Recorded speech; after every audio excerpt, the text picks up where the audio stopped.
Kalau Ibtu Rudiana yang selama ini katanya bungkam terhadap kasus Vina yang 8 tahun tidak selesai, kemudian dibongkar semua di Mabes Polri, wow, ini akan menjadi babak baru nih.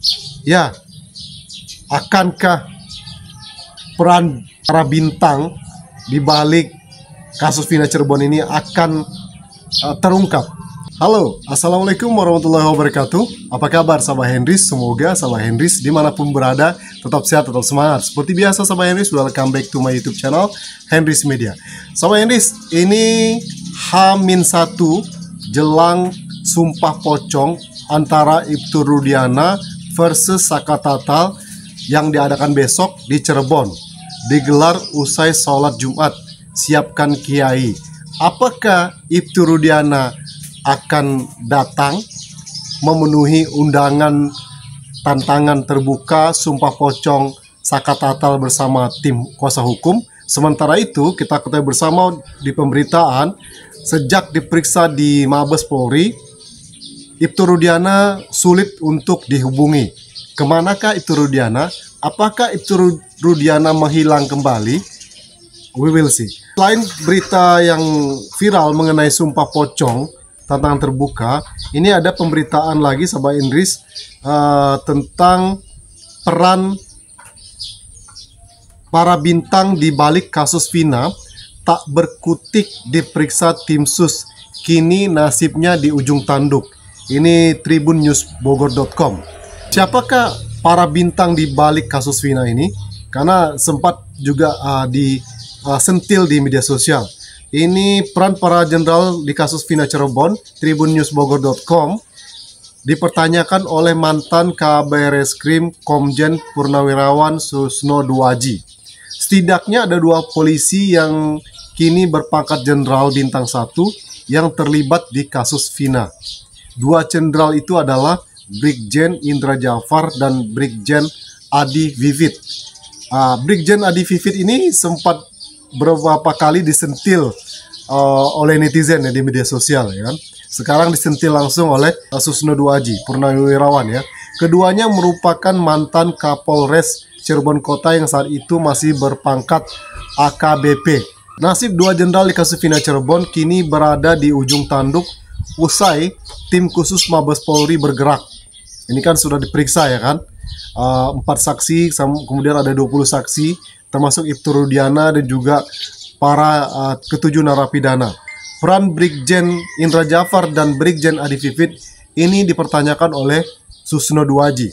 Sebab Susno Duaji meyakini bahwa kasus ini merupakan kecelakaan. Ya, sekarang mulai diungkap kembali ini kecelakaan ya. Tapi kenapa Kapolres Cirebon Kota yang menjabat saat itu tidak mengambil alih kasus ini? Padahal menurut Susno Duaji, kasus Vina Cirebon sempat viral di tahun 2016. Yang saya sesalkan ada 2 Kapolres yang waktu itu di Polres Cirebon Kota yang sekarang sudah jadi jenderal, kata Susno Duaji, dikutip dari Kompas TV Rabu 7 Agustus 2024. Susno Duaji pun yakin tim sus bentukan Kapolri sudah memeriksa 2 jenderal bintang 1 tersebut. Apakah Kapolres tidak menghandle perkara ini? Tidak ada gelar. Kok bisa? Kata Susno Duaji. Jika terbukti lalai, kata Susno, maka jangan sampai karir keduanya makin moncer hingga lolos jadi Kapolri. Kalau mereka tidak ikut diperiksa. Kalau betul dia lalai, tidak wajar dia menyandang pangkat jenderal. Jangan sampai dia lolos nanti bisa-bisa jadi Kapolri. Apakah AKBP Vivit ini kalau nggak salah cucu jenderal ya, cucu dari Dai Bakhtiar ya. Kita lanjut, kita baca beritanya ya. Soal kemungkinan Ibtu Rudiana mempengaruhi Brigjen Indra Jafar dan Brigjen Adi Vivit, menurut Susno Duaji masih sangat mungkin terjadi. Ditinjau dari segi pangkat memang tidak mungkin mempengaruhi, tapi ada beberapa kemungkinan, kata dia. Ada atau tidaknya peran kedua Kapolres itu nanti akan terjawab oleh pemeriksaan dilakukan oleh Mabes Polri, baik oleh tim sus maupun tim Bareskrim Polri. 2 nama jenderal bintang 1 ini sebelumnya disinggung oleh kuasa hukum Ibtu Rudiana, Mardiman Sane. Menurut Mardiman, seorang Rudiana yang saat itu berpangkat Aibtu tidak mungkin bisa mempengaruhi sang Kapolres. Ya masuk akal sih, tidak mungkin kan di bawah bisa mempengaruhi pangkat yang di atas. Dua Kapolres pada saat itu juga kan orang hebat, sama-sama sudah bintang 1 juga sekarang. Pak Indra Jafar sama Pak Ade Vivit, kata Mardiman Sane di Kompas TV Selasa 6 Agustus 2024. Mardiman pun tak yakin jika seorang Rudiana bisa membuat skenario hingga mempengaruhi keduanya. Katakanlah Pak Rudiana mau menskenariokan mengkriminalisasi, menurut saya tidak masuk akal, di luar nalar. Saya sampai kemungkinan bisa mengatur polisi, mengatur jaksa melakukan putusan tandasnya. Mardiman Sane mengatakan kliennya saat ini sedang berada di Mabes Polri memenuhi panggilan atasannya. Saya tidak bilang pemeriksaan, cuma dia bilang mohon doanya. Yang jelas saya akan memperjelaskan seterang-terangnya tanpa ada yang ditutupi, tutur Mardiman. Apakah Ibtu Rudiana membuka secara terang benderang di balik kasus Vina ini di Mabes Polri? Kalau Ibtu Rudiana yang selama ini katanya bungkam lalu membuka semua hal, semua kejanggalan, semua asumsi publik terhadap kasus Vina yang 8 tahun tidak selesai, kemudian dibongkar semua di Mabes Polri. Wow, ini akan menjadi babak baru nih.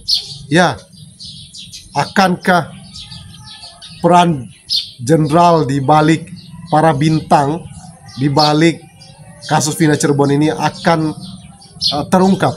We will see. Saya tidak bilang pemeriksaan, cuma dia bilang mohon doanya. Oke. Ia pun tak mengetahui pemanggilan Rudiana ke Mabes Polri itu dalam rangka pemeriksaan atau hanya diajak ngobrol oleh atasannya. Namun menurut dia, Ibtu Rudiana sudah berada di Mabes Polri sejak akhir pekan lalu. Ya, akhir pekan lalu ya. Jadi sudah berapa hari ya.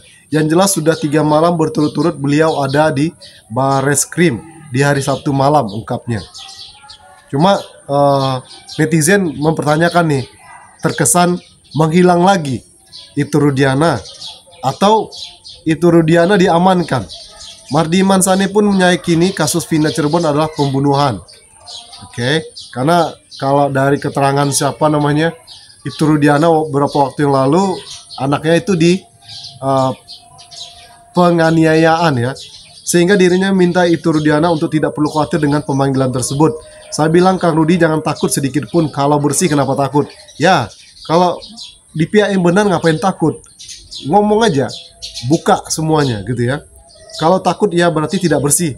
Anda yang melakukan ini, Anda yang menjalani ini di tahun 2016, pertanggungjawabkan apa yang Anda lakukan. Kalau sudah sesuai, kenapa takut jelasnya gitu ya. Kita tunggu gimana sepak terjang Ibtu Rudiana di Mabes Polri. Apakah Ibtu Rudiana bongkar permasalahan kasus Vina Cirebon ini secara terang benderang? Apakah benar yang diungkapkan oleh Susno Duaji ada peran bintang di balik kasus Vina Cirebon? Ya karena mereka sepertinya tidak tersentuh gitu loh ya. Apakah di sini Ibtu Rudiana yang menjadi korban dari kasus Vina Cirebon?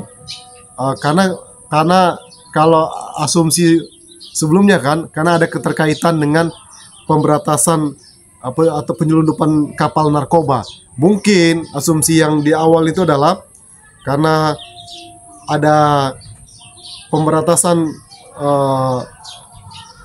narkoba ya kan, bubuk di penyelundupan itu, lalu ada balas dendam ditujukan kepada anaknya Ibtu Rudiana. Itu menjadi asumsi publik selama ini ya.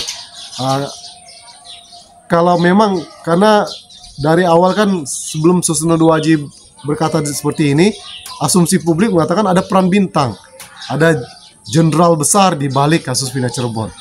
Oke, apakah mereka yang disebutkan oleh Susno Duaji? We will see.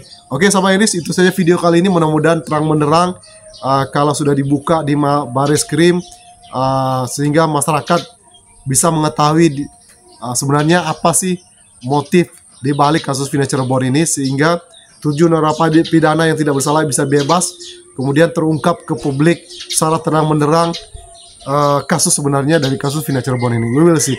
Oke, itu saja video kali ini sama Enis karena sudah azan. Thank you for your attention. One more time, don't forget to subscribe, like, comment, and share. See you in the next video. Wassalamualaikum warahmatullahi wabarakatuh. Bye bye.